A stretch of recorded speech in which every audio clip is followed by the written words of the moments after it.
राम जय जय राम, सीताराम जय जय राम, राम जय जय राम, राम जय जय राम, श्री राम जय जय राम, सीताराम राम राम।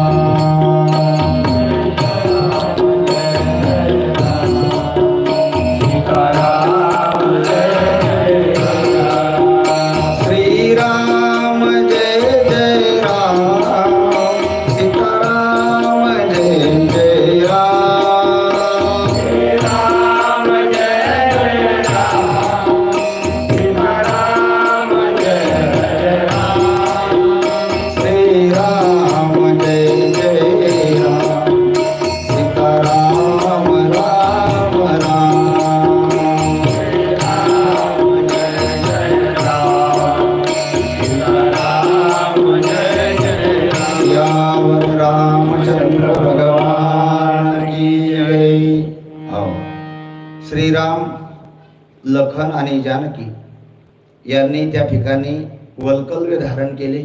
तपस आणि तापस असलेला महाराज जो वस्त्र आहेत ते परिधान केले आणि ते वल्कल्य धारण केलेले महाराज वस्त्र ती दशा पाहून त्या ठिकाणी राजा दशरथ आणि त्या ठिकाणी महाराज रडत आहेत, विलाप करत आहेत. त्या ठिकाणी सर्वांना सांगतात की माझ्या रामाला, माझ्या सीतेला महाराज वनामध्ये नका बरं जाऊ देऊ. हो, प्रभू रामचंद्र त्या ठिकाणी दशरथाचे चरण स्पर्श करतात, कौशल्याचे चरण स्पर्श करतात, माता कैकेयीचे चरण स्पर्श करतात आणि त्यानंतर चालायला लागतात. द्वारामध्ये महाराज सर्व प्रभू रामचंद्र आणि वनाला जाणार आहेत म्हणून त्या ठिकाणी दुःखी आहेत, कष्ट आहेत. श्री गुरु वशिष्ठाचे चरण स्पर्श करून प्रभू रामचंद्र वशिष्ठांना आशीर्वाद मागतात की हे गुरुवर, मी जे सूर कार्य करण्याकरता निघालोय, संत महात्म्यांचं महाराज रक्षण करण्याकरता निघालोय, हो, तर त्या कार्यामध्ये मला यश मिळावं, अशा प्रकारे मी यशस्वी होऊ असा आशीर्वाद द्या. आणि तिथून महाराज सुमंत सचिव आणि त्या ठिकाणी रथ घेऊन सज्ज आहेत. प्रभू रामचंद्र रथावरती बसतात, जानकी मैया लखनजी रथामध्ये बसतात आणि जेव्हा रथ चालायला लागला तेव्हा महाराज त्यांना सार करण्याकरताच नाही तर सोबत सुद्धा त्या ठिकाणी अवधपुरीतील सगळी जी मंडळी आहे ती स्पष्टी आहे, दुःखी आहे, रडतायत. आणि अशा प्रकारे महाराज रथ निघाला वनाच्या दिशेने. हो, कारण विधीचं विधान आहे महाराज, विधीचं विधान हे देवादिकांना सुद्धा चुकलं नाही, तुम्हा आपल्याला कुठंच चुकणार आहे महाराज. विधाना तेरे लेख किसी की समझना आते हैं, जन जन के प्रिय राम लखन सीर वन को जाते हैं. सीते सहित दोघं भाऊ त्या ठिकाणी महाराज रथामध्ये बसले आणि तो रथ वनाच्या दिशेनं निघालेला आहे. सगळी जी महाराज असलेली अवधपुरी त्या रथाच्या माग माग माग चालतायत. सगळे आम्ही सुद्धा वनात येणार, प्रभू रामचंद्र सोबत आम्ही सुद्धा वनवास भोगणार. आणि म्हणून त्या ठिकाणी असलेले जे दशरथ महाराज आहे, दुःखी आहेत, कष्टी आहेत, टाहो फोडतात. कसा टाकून गेला राम, रामाविना जीव व्याकुळ होतो सुचत नाही का. कारण दशरथाचे राम हे महाराज काळीज आहे, प्राण आहेत. अशा प्रकारे महाराज प्रभू रामचंद्राला सुद्धा महाराज वनवास भोगावा लागला, हे विधीचं विधान आहे. सीताराम सीताराम सीताराम कहिए, जाहि विधि राखे राम ताहि विधि रही।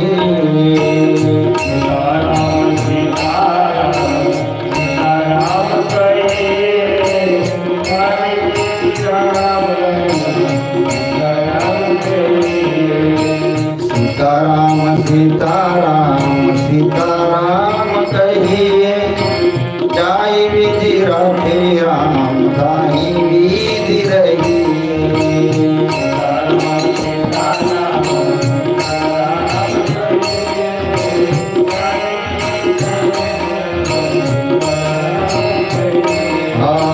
मुख में हो राम नाम, सेवा हाथ में, तू अकेला नहीं है प्यारे, राम तेरे साथ में।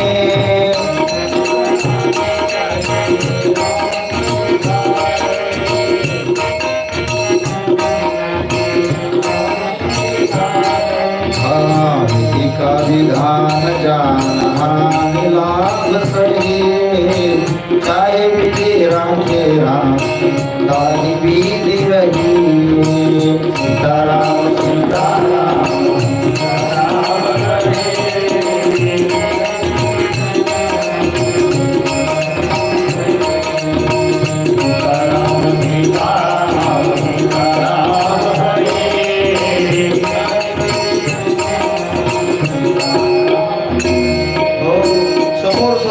चालते आणि मागे सगळी अवधपुरीतील जी मंडळी आहे त्यामध्ये म्हातारे असतील, तरुण असतील, मुलं असतील, सर्व मागोमाग प्रभू रामचंद्राच्या सोबत चालत असताना रथ तमसा नदीच्या तीरावरती थांबला.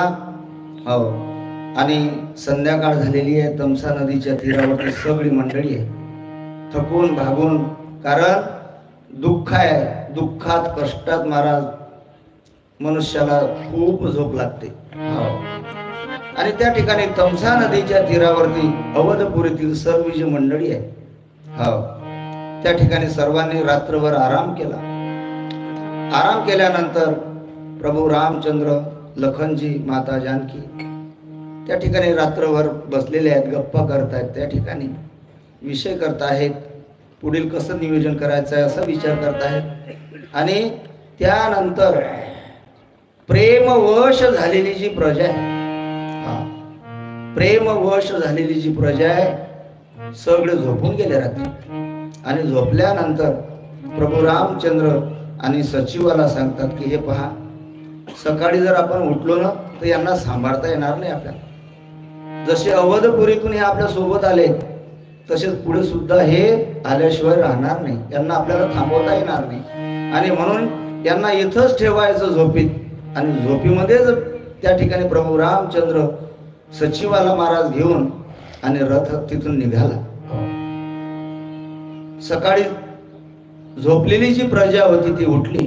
उठून पाहतात तर त्या ठिकाणी राम नाही, लखन नाही, माता सीता नाही. दुःखी आहेत, कष्टी आहेत. आणि दुःखी कष्टी असलेली जी प्रजा आहे ती प्रजा वापस आली. रथ निघाला पुढं रथ जात असताना दुसरा मुक्काम प्रभू रामचंद्राने गंगा नदीच्या तीरावरती केला. आणि त्या ठिकाणी शृंगवेशपूर निषाद नावाचा असलेला जो गुहा आहे, शृंगवेशपूरचा, प्रभू रामचंद्राला पाहून त्या गुहकाला इतका आनंद झाला, इतका आनंद झाला. त्या ठिकाणी प्रभू रामचंद्राचं स्वागत केलं. गुहक म्हणतो, देवा इथं गंगा नदीच्या काठी तुम्ही मुक्काम केल्यापेक्षा आमच्या शृंगपूर वेशामध्ये वेरपुरामध्ये तुम्ही मुक्काम करा. त्यावेळेस प्रभू रामचंद्र सांगतात की हे बघ मित्रा गुहका, कारण मी आता वनवासी, मी युवराज नाहीये. आणि वनवासी जीवन जगत असताना मी कुठल्याही वस्तीमध्ये त्या ठिकाणी थांबू शकत नाही. आणि म्हणून मी इथंच राहतो. आणि मग अशा प्रकारे हा जो गुहक आहे, या गुहकानं सोबतची मंडळी असेल त्या मंडळीला बोलावलं, काय असेल ती व्यवस्था केली. भगवंताला त्या ठिकाणी महाराज राहण्याकरता बसण्याकरता जागा तयार केली. हो, रात्री झोपण्याची व्यवस्था म्हणून त्या ठिकाणी गवताची त्या ठिकाणी चटई बनवण्यात आली. अशा प्रकारे कंदमुळे जेवणाची व्यवस्था केली. अशा प्रकारे त्या ठिकाणी थकलेले भागलेले प्रभू रामचंद्र, हो, जीवनात कष्ट कशाला म्हणतात, दुःख कशाला म्हणतात, ज्यांना माहिती नाही. हो, सीता मातेला कष्ट माहिती नाही, प्रभू रामचंद्रांना कष्ट माहिती नाही. आणि असं ते कष्टमय जीवन जगत असताना प्रभू रामचंद्राला एका क्षणामध्ये त्या ठिकाणी महाराज झोप लागलेली आहे. त्या गवताच्या सुंदर कोवळ्या पालवी पसरलेल्या त्या मऊ गवतावरती प्रभू रामचंद्र असे झोपलेत जणू काही मोठ्या महलामध्ये झोपले असावे. हो, इतक्या आनंदाने प्रभूला झोप लागली. हो, आणि त्या ठिकाणी हा जो गुहक आहे आणि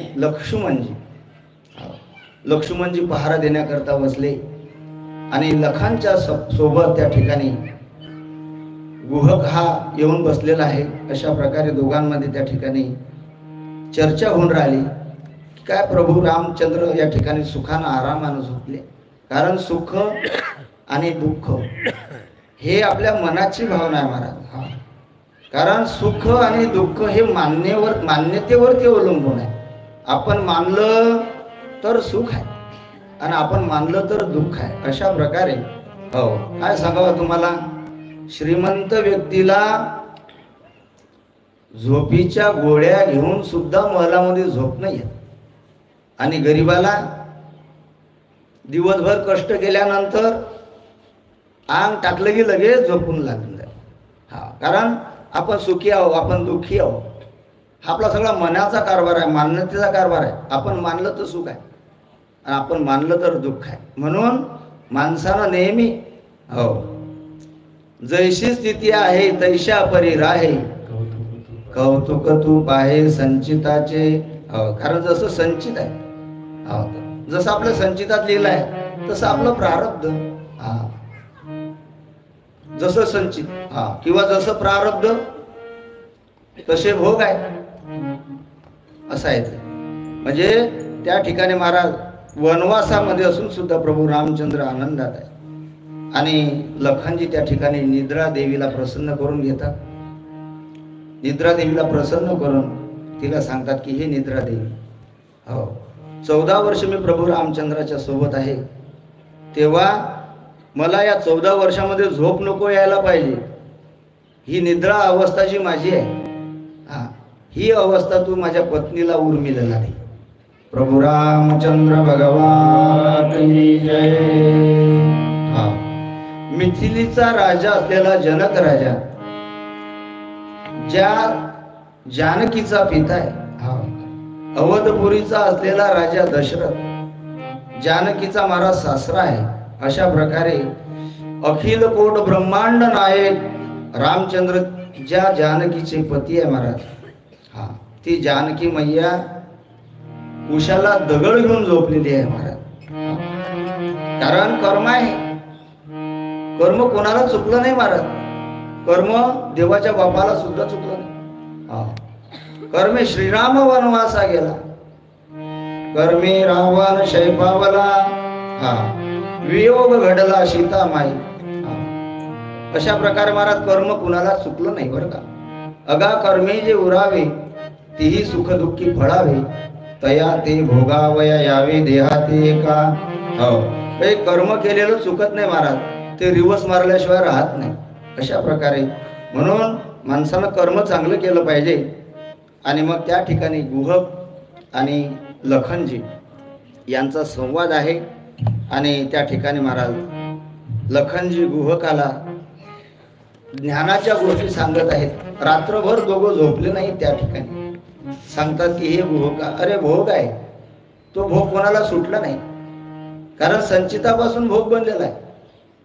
भोग तो ना घडे संचिता वाचुनी, भोग तो ना घडे संचिता वाचुनी, भोग तो ना घडे संचिता वाचुनी, भोग तो ना घडे संचिता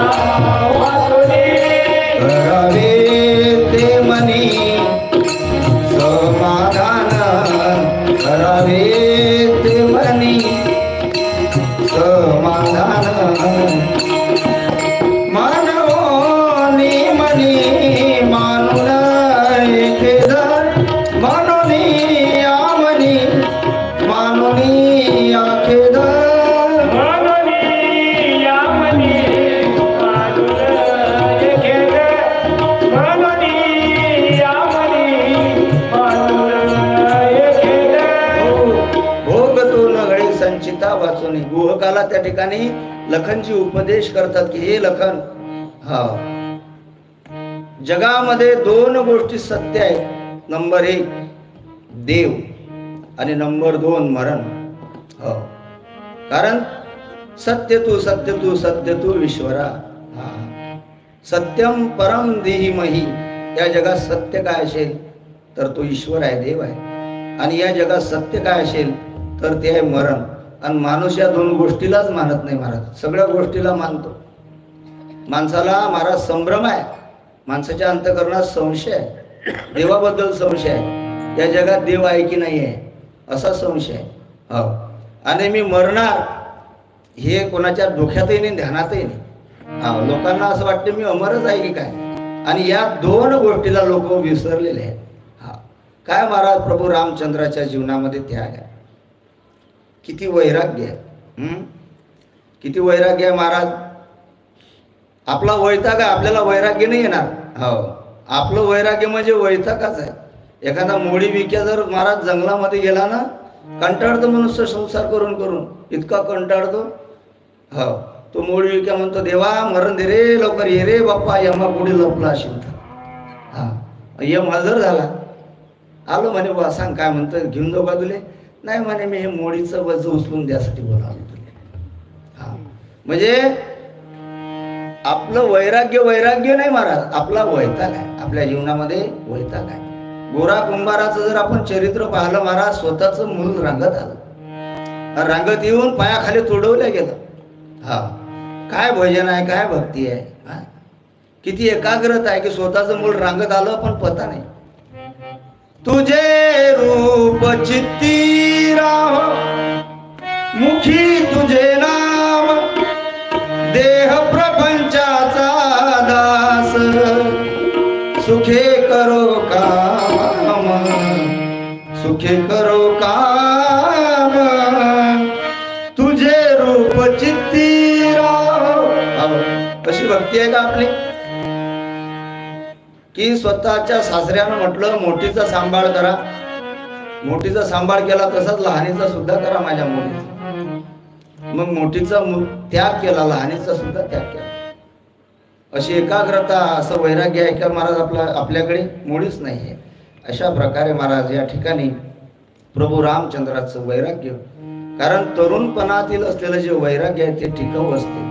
अशा प्रकारे त्या ठिकाणी हा जो गुहक आहे निषाद, या गुहकाला महाराज सत्य असत्य, ज्ञान अज्ञान, सार असार, भक्ती संत अशा चर्चा रंगवून त्या ठिकाणी अध्यात्म आणि अध्यात्माचा उपदेश लखनजीने केलेला आहे. आणि सांगितलं की हे मित्रा गुहका, हा मृत्यू लोक आहे बाबा, आणि ह्या मृत्यू लोकामध्ये प्रत्येक जीव हा मरणार आहे. हो, प्रत्येकाला मरण या गावाला पोहोचायचं आहे. आपलं जे जीवन आहे ना हे महाराज कधी जाईल, घडी घडी काळ वाट याची पाय, अजून किती आहे अवकाश. पाहतो उंदीर घेऊन जाय बोका, तैसा काळ लोकांनी तसे, कुछ पल की जिंदगानी, कुछ पल की जिंदगानी, एक रोज सबको जाना, बरसों की तू क्यों सोचे, पल का नहीं ठिकाना.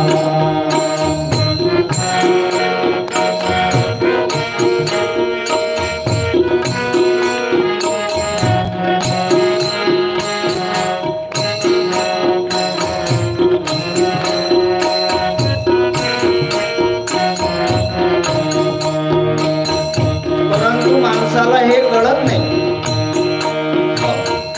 की आपल्या मागे हा काळ लागून आहे. हे माझं ते माझं करता करता मनुष्य त्यामध्ये गुंतून पडतो.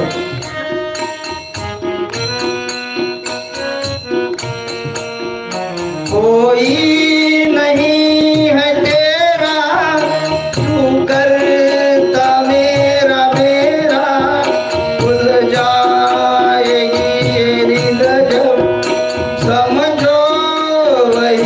सवेरा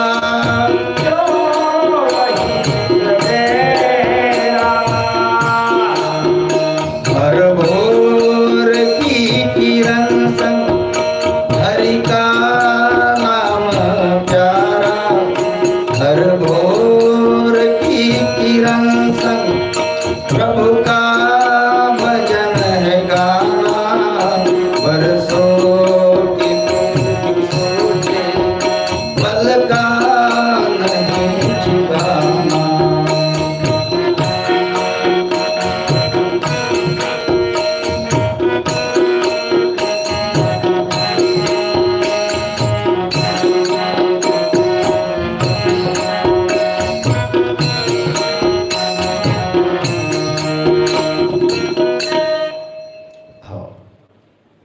कुछ पल की जिंदगानी एक रोज सबको जाना बरसों की तू क्यों सोचे पल का नहीं ठिकाना।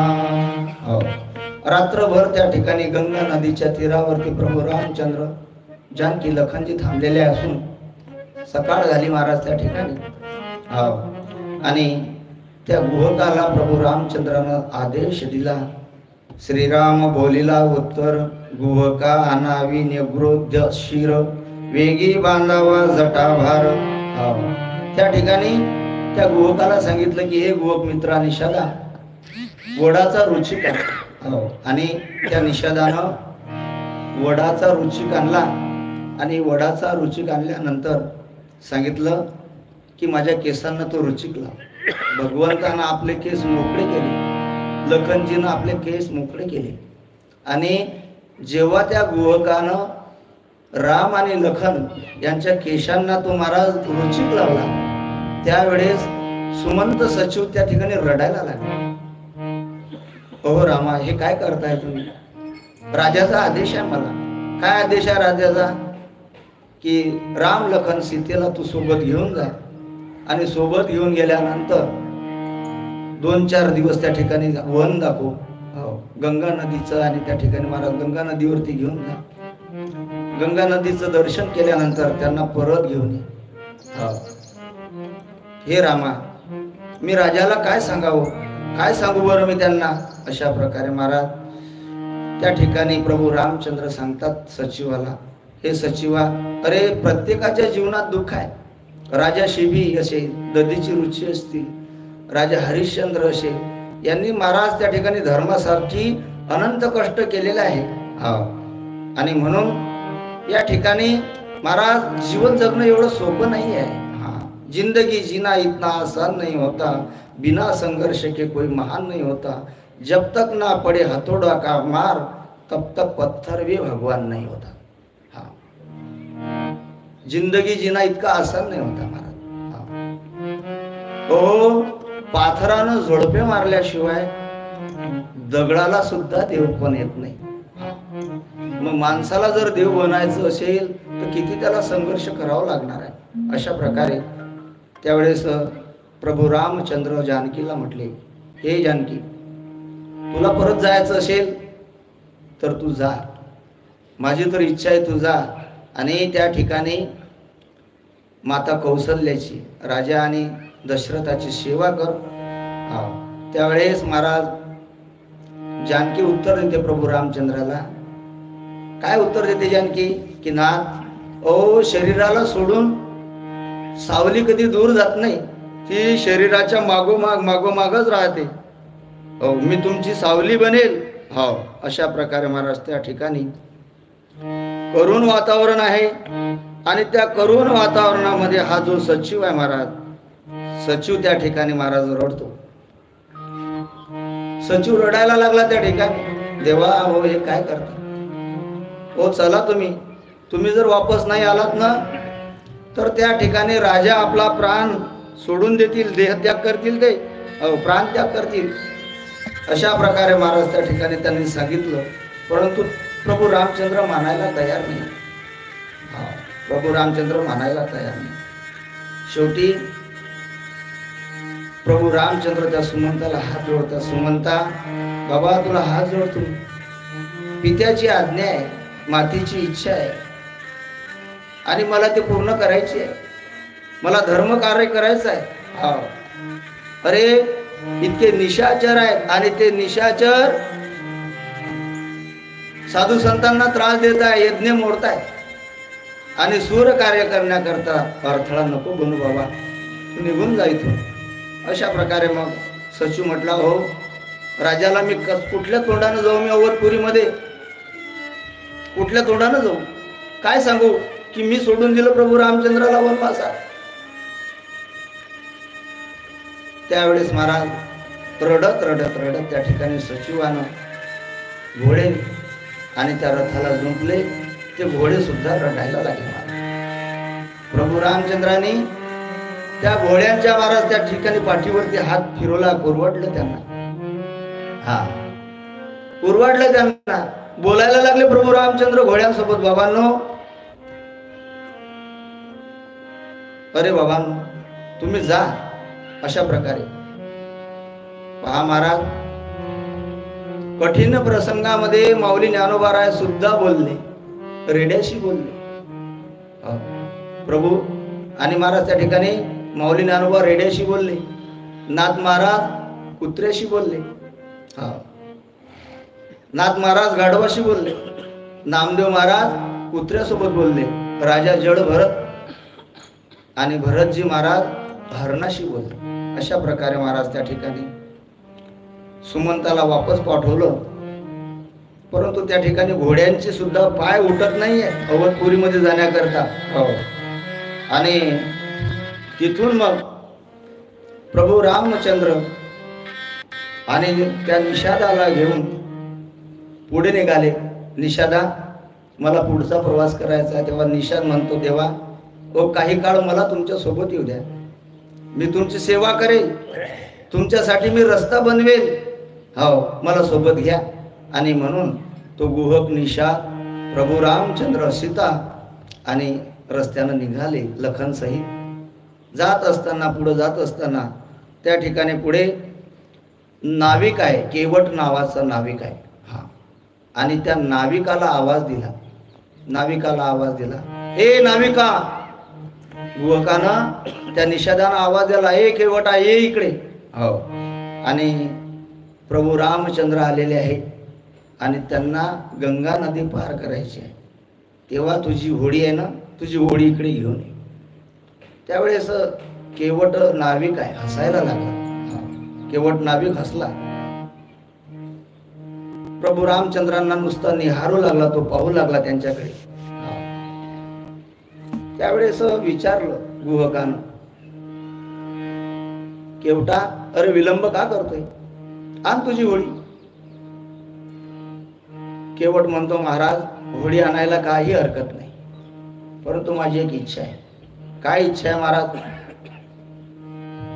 प्रभू रामचंद्र योगायोग माझ्याकडे आले, माझी इच्छा आहे त्यांचे चरण स्पर्श करावे, त्यांचे चरण धुवावे.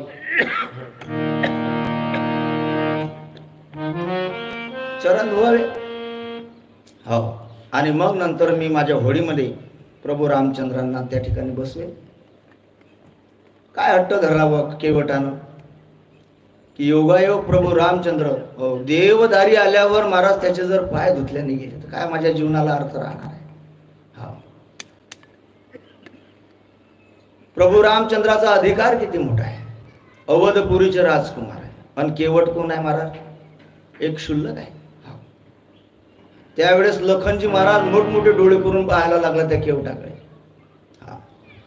केवटजी म्हणतात लखनजीला, तुम्ही मला कितीही डोळे मोठमोठे करून जरी पाहिले तरी मी प्रभू रामचंद्राचे चरण धुतल्याशिवाय त्यांना होडीमध्ये घेणार नाही. सांगा, कारण यांच्या पायाच्या स्पर्शानं दगडाचं रूपांतर स्त्रीमध्ये होते. माझी होडी आहे, लाकडाची आहे. माझ्या होडीची जर स्त्री झाली तर मी पोट कशाच्या भरोशावरती भरू? हा, माझा उदरनिर्वाह कसा होईल? म्हणून त्यांचं चरण स्पर्श करायचा आहे, धुवायचं आहे. अशा प्रकारे महाराज आणि त्या ठिकाणी महाराज हट्ट धरला त्यांनी. प्रभू रामचंद्र स्मित हास्य करतात आणि त्या ठिकाणी महाराज हा जो केवट आहे यांना काठवड सोबत घेतलेली आहे पाय धुण्याकरता. कारण त्यांना माहिती आहे हे सुखाचे सागर आहे. लक्ष्मी वल्लभा दीननाथा पद्मनामा सुख वसे तुझे पायी मज ठेविते चिठाई. जोपर्यंत मी तुमचे पाय धुत नाही तोपर्यंत मी माझ्या होडीवरती तुम्हाला सोडू देणार नाही. हट्ट धरला त्या नावाड्यानं. त्या नावाड्याचं वेड वाकडं बोलणं आहे ते प्रभूनं ऐकलं. आनंद वाटला त्यांना. अशा प्रकारे महाराज त्या ठिकाणी असलेला जो नाविक आहे तो म्हणतो गुरुदेव एक इच्छा पूर्ण करा. गुरुदेव दया करके मुझको अपना लेना.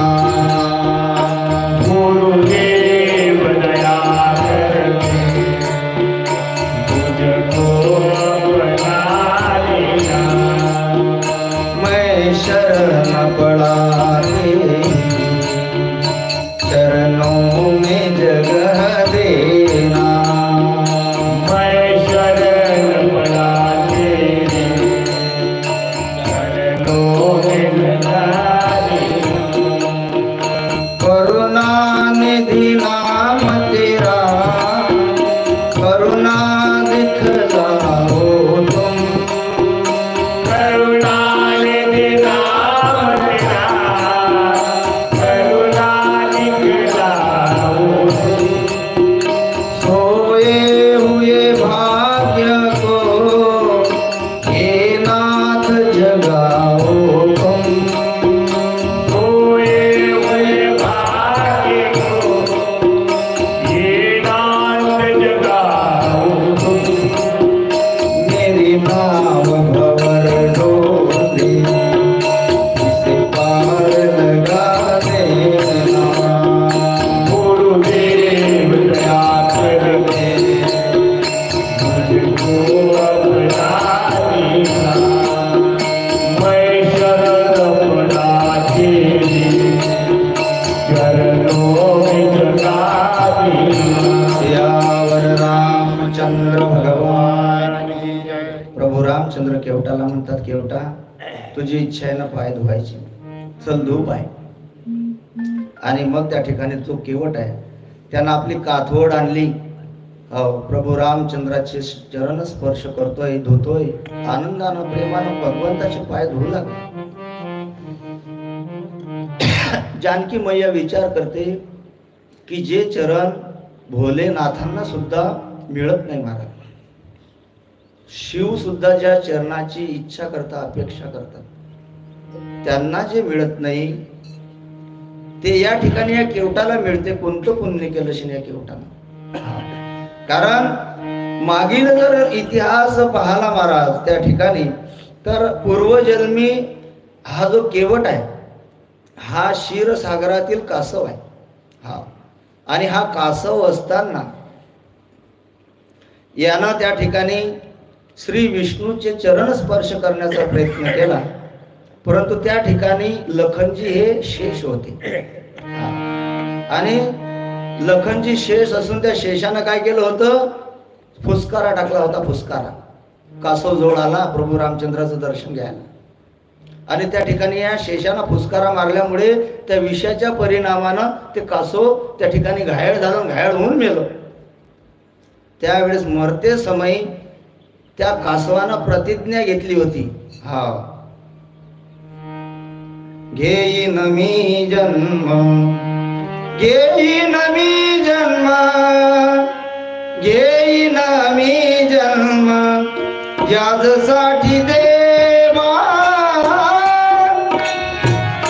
घेईन मी जन्म घेईन मी जन्म घेईन मी जन्म यासाठी देवा. आवाज ओळख. Yeah.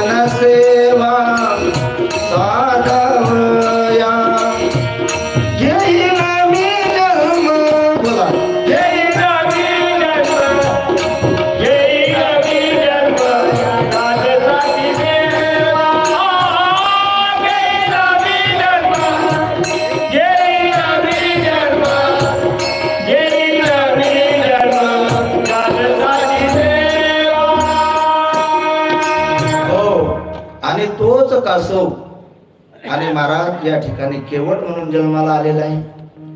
हो. आणि मरते समय त्याची जी इच्छा आहे त्या ठिकाणी भगवंतानं पूर्ण केलेली आहे. कारण मनुष्य मरताना त्याच्या ज्या वासना असतात, त्याच्या ज्या अपेक्षा असतात, त्याच्या ज्या इच्छा असतात, तसाच त्याला पुन्हा जन्म प्राप्त होत असतो.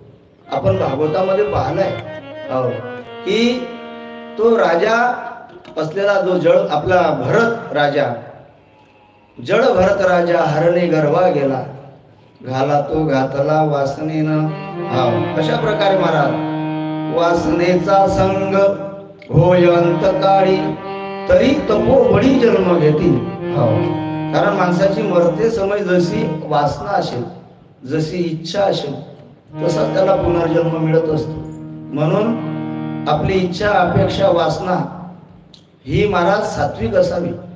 म्हणून सतत नामस्मरण सांगितलं संत महात्म्याने. का सांगितलं सतत नामस्मरण? की ज्या गोष्टीचं व्यसन लागलं तेच गोष्ट मरते समय माणसाला आठवते. काही लोक व्हायचा महाराज जीव जात नाही मरताना. इतके घायाळ होतात घरचे लोक. काय सांगा तुम्हाला की काय केलं म्हणजे हे बुडं मरेल बा. काही इच्छा राहिली का बाबा तुमची? काही खाता का तुम्ही? काही खावा वाटते का तुम्हाला? नाना प्रकारे त्याला खाऊ घालता, पण बुडं काही जीव सोडत नाही बा. कारण मरते समय माणसाच्या इच्छा ह्या राम झाल्या पाहिजे. तेव्हाच माणूस राम म्हणता रामाची होईजे. तो राम पदाला पोचल्याशिवाय राहणार नाही. ऊर्ध्व गच्छन्ति सत्वस्य मध्ये तिष्ठन्ति राजसा जगन्या गुणप्रतिष्ठा अधो गच्छन्ति तामसा. ऊर्ध्वं गच्छन्ति सत्वस्य.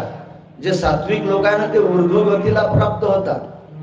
राजसी लोक परत या मृत्यू लोकात जन्माला येतात आणि जे तामसी लोक आहेत महाराज ते अधोगतीला जातात. सियावर रामचंद्र भगवान की जय. अशा प्रकारे महाराज त्या ठिकाणी जो केवट आहे भगवंतानं त्याची इच्छा पूर्ण केली आणि इच्छा पूर्ण केल्यानंतर इतक्या आनंदानं महाराज त्या केवटानं भगवंताचे महाराज चरण धुतले. काय सांगावं तुम्हाला, खूप आनंदानं. आणि त्या ठिकाणी महाराज भगवंत त्या ठिकाणी आनंदात आहे. सीता मैया सुद्धा महाराज आनंदात आहे. केवटाला सांगते सीता मैया, हे केवटा या ठिकाणी तू आम्हाला होडीमध्ये घेतलंय बाबा,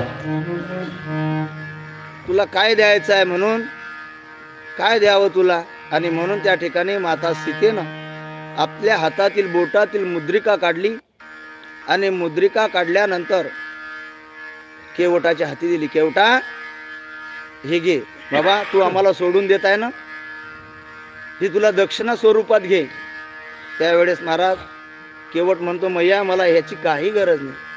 अगं आज एका नाही तर अनेक जन्माच्या आणि त्या ठिकाणी कर्माचं फळ मला प्राप्त झालेलं आहे. इतकं मोठं मला त्या ठिकाणी यश मिळालेलं आहे, इतकी मोठी मजुरी मिळाली. मला तुमच्या सोन्याची चांदीची काही गरज नाही. कारण आज सर्व सुख असलेलं जे राम आहे ते माझ्या होडीमध्ये बसलेलं आहे. माते अगं तुझ्या मुद्रिकेला घेऊन मी काय करणार आहे. पायोजी मैने राम रतन धन पायो, वस्तु अमोलिक दियो मोर सद्गुरु, वस्तु अमोलिक दियो मोर सद्गुरु, कृपा कर अपनायो. पायोजी मैने राम रतन धन पायो. मला कशाची अपेक्षा नाही आता. याच्यापेक्षा आणखी काय मजुरी मिळणार आहे मला, की विश्वाचा नाथ मालक आज माझ्या होडीमध्ये बसलेला आहे. याच्यापेक्षा माझं काय परम भाग्य असणार आहे. पावले पावले तुझे आम्हा सर्व, पावले पावले तुझे आम्हा सर्व, पावले पावले तुझे आम्हा सर्व, पावले पावले तुझे आम्हा सर्व, पावले पावले तुझे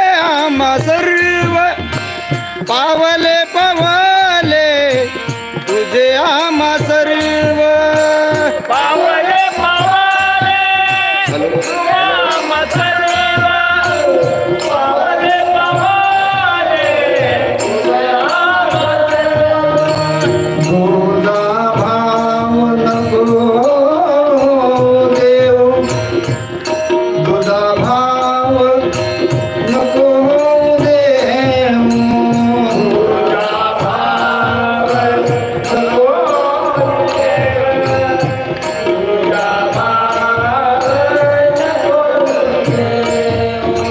जेथे जेथे देखे तुझीच पाऊले, जेथे जेथे देखे तुझीच पाऊले,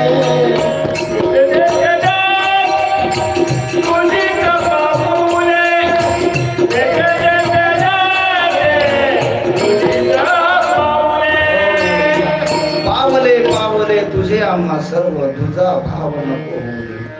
आम्हाला कसली काही कुठल्या प्रकारची काही कुठं पायोजी महिने राम रतन धयो पाय धन पाय वस्तू अमौलिक देव मूर्ती. याच्यापेक्षा आणखी काय? तो देवच घरात आल्यानंतर, देवच प्राप्त झाल्यानंतर बाकीच्या गोष्टी सगळ्या तुच्छ आहे. बाकीचं सगळं सुख सुख वसे तुझे ठाई. सर्व सुखाचे आगर. अशा प्रकारे सर्व सुखाचा आगर आज माझ्या होळीमध्ये बसले. माझ्यापेक्षा कोणी सुख नाही. होळी आपल्या घरात सुद्धा मला सर्व सुखाचा आगर आलं पाहिजे. म्हणून मर्दांना आपली सुद्धा इच्छा अपेक्षा काय असावी तर प्रभू दर्शनाची आपली असली पाहिजे.